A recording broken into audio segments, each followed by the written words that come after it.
Hello everyone, welcome to गणित Gurukul and this is Yogesh Garg.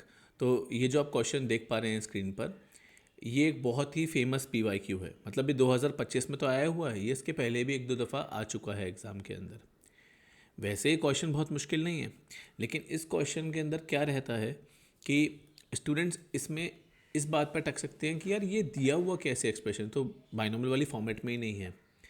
तो वहाँ ध्यान ये देना होता है कि जैसे आप ध्यान से नीचे ऑब्जर्व करिए, ये x की पावर 2/3 है, यानी कि x की पावर 1/3 का स्क्वायर।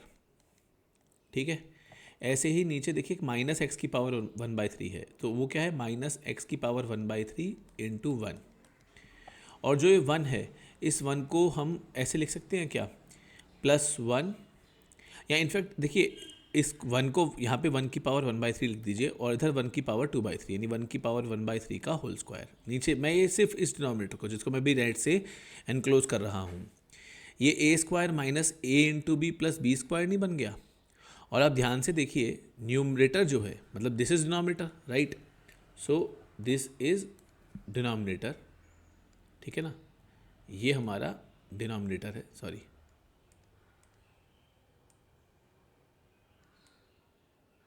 या सो दिस इज डिनोमिनेटर। अगर मैं न्यूमरेटर की बात करूं, है ना, देखिए न्यूमरेटर में क्या है, x+1।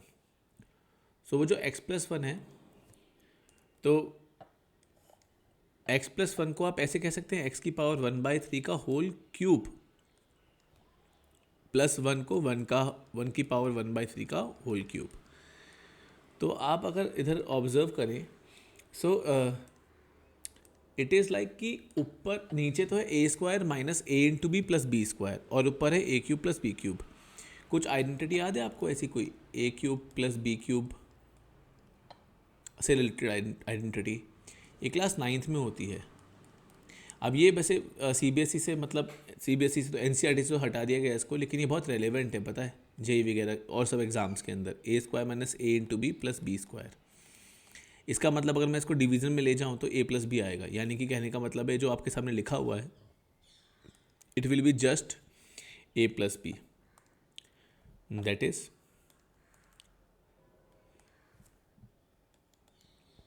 एक्स की पावर 1/3 प्लस 1। ये आपकी पहली टर्म आ गई।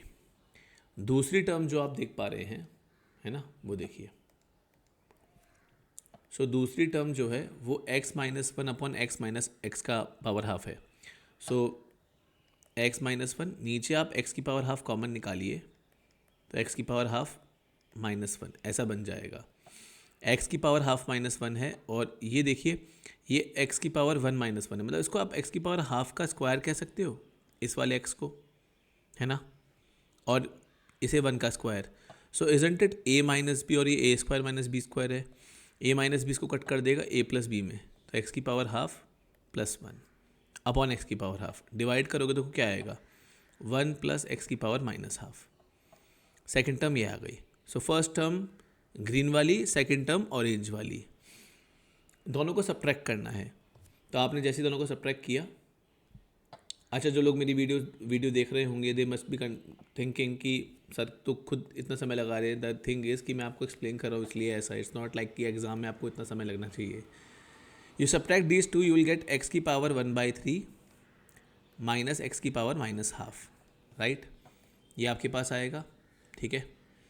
और अभी आपको अब क्या करना है, इसकी पावर 10 करनी है, और उसमें टर्म इंडिपेंडेंट ऑफ x की बात करनी है। तो question boils down to this is your question. ये है आपका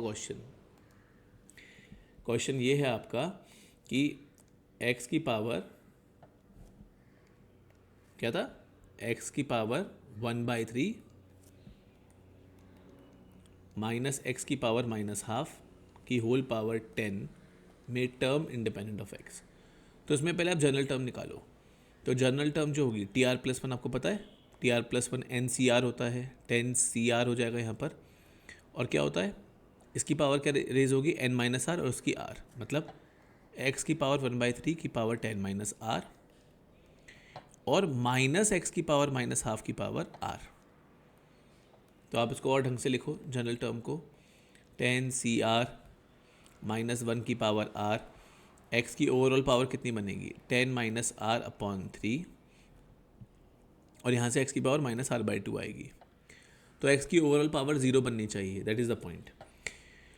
तो आप ये देखिए कि एक्स की अगर हम ओवरऑल पावर की बात करें तो एक्स की ओवरऑल पावर बन रही है, एलसीएम लीजिए तो 20 minus 2r minus 3r upon 6 and it should be equal to 0, term independent of x होने के लिए। यहाँ से r की वैल्यू आपकी 4 आ जाएगी, तो that is your answer. No, r की वैल्यू तो 4 आ गई, लेकिन टर्म है क्या वो भी तो फाइंड करना है। तो टर्म है वो 5th और वो है क्या 10c4 माइनस 1 की पावर 4 दैट विल बी 1। तो 10c4 you have to compute, ये आपको कैलकुलेट करना पड़ेगा। तो अब तो देखो पहले तो कैलकुलेटर अभी आया था, कुछ दिन आया कुछ दिन गायब, फिर तो बहुत जल्दी गुजर गया कैलकुलेटर। तो वही है कि आपको कैलकुलेशन तो भाई खुद से करनी ही पड़ेगी, आप इसमें बिल्कुल मतलब ये तो कुछ कम ही है, ज़्यादा भी हैं इससे। सो 10c4 is the answer, that is 210, that is your answer. I hope आपको ये वीडियो क्लियर हुई होगी। ठीक है, मैं ऐसे ही और वीडियोज़ भी बना ही रहा हूँ इन दिनों, तो in case you want me to make video on any particular thing feel free to comment. Fine, तो stay tuned, keep watching Gurukul, will meet in next video. Thank you.